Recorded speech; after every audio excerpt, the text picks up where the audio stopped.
So it's tough to tell, but these are actually big old metal pieces.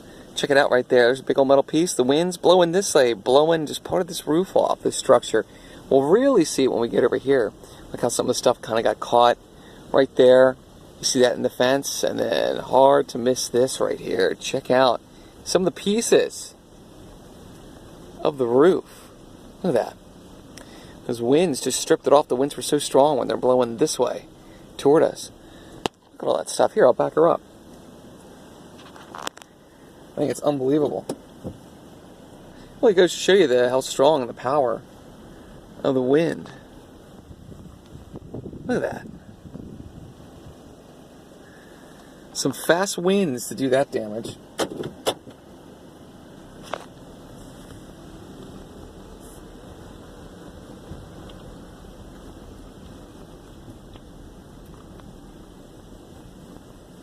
You can see they look like toys. They're like little pieces of paper, but that's actually the metal we just saw right there. And see right there,